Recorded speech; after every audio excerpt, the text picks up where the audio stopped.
Paul over in the dining area, and he's hooked up his interview firm. We've been working on it for a while. And Paul, why don't you tell us how it did and what actually have you done to it? Let's see here. Pretty much everything. It started out as basically a shell, an old 66S. The engine, since I build the engines here at Mania, is pretty much an experiment to see what's possible. No. It's really built mostly beyond speed. Pretty outrageous conversion ratio. I'm running race fuel in one of the tanks. Being an old S, it has two tanks, and I divided them with a check valve so I can select fuel.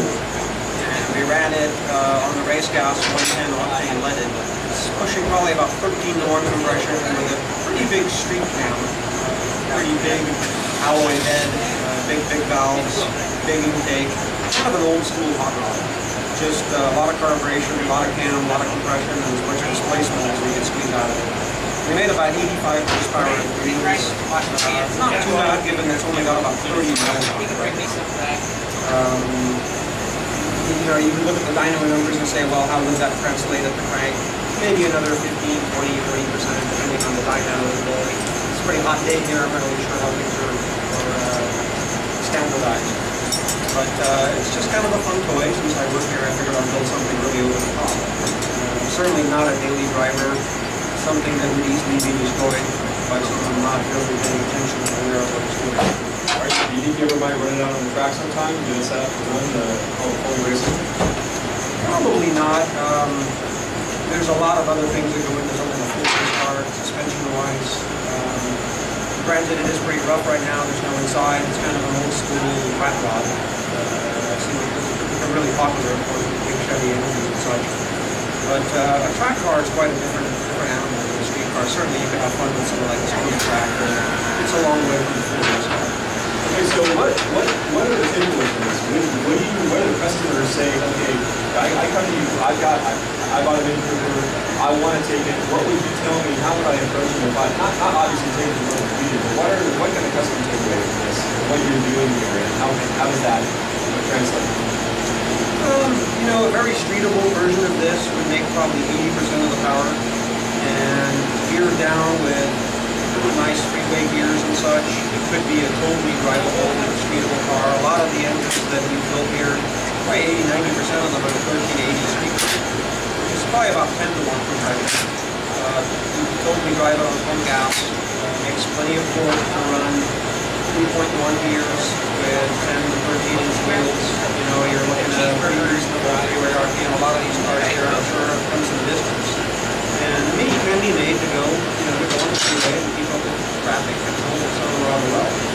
And like I said, this being an experiment in what's possible with a NASCAR. We've got a lot of VTEC things happening right now, and of course the availability of these things.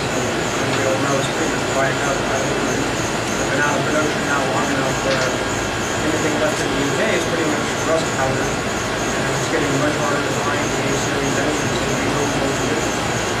So, you know, again, a very streetable version is totally buildable, day-to-day, and it's proven to be a very durable and still economical package. Well, that's great. So, probably not going to see the South Freeway anytime soon. You might. It's pretty loud right now. It still needs a fair amount of refinement, and my plan calls to pretty much detune it, lower compression ratio, and maybe back off the cam level by putting a lower ratio rocker set on it.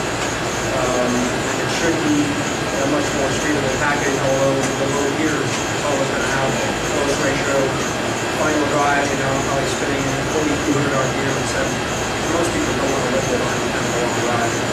Now, are you going to post some of your results from this and basically be able to take you to the website and say, here's what I've done? I mean, if you're not on the board, I don't look, but have you done that? I put a little bit of a description of what I've been doing. I've linked some Picasa type pages to it, so it's stuff to upload 100 and some pictures, but certainly you can I put a link out there on the message board. A lot of people have noticed what I've been working on, and it's interesting for people to follow along with this. People know that I built engines for it, that I'm a pretty personal guy. They can get a hold of me and say, hey, how will this do? Can you do this on the street? Well, they can know.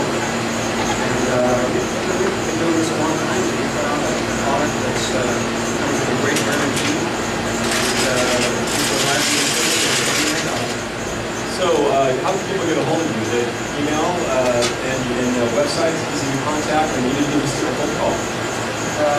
Certainly most people can, when they call up our number, a lot of people have gotten to know me here over the years, and I'm pretty knowledgeable as far as really obscure questions sometimes.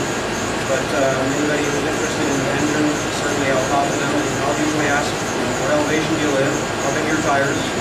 What do you want to get out of it? You think it's civilized, you want to live with it? You want it to be really built where you got to be careful with it, but it's scare most people. But I'm here, and usually guys will talk to our sales force. They come back and ask the questions to me, or frequently I'll talk to people myself. Oh, that's great. Well, thanks. Thanks for taking the time today, and that's great. How are you doing? How's the show going so far? Pretty good. It's unfortunate it's such a hot day here in the middle of May, but everything seems to be holding its own, and it's a little taste of summertime. All right. Thanks a lot.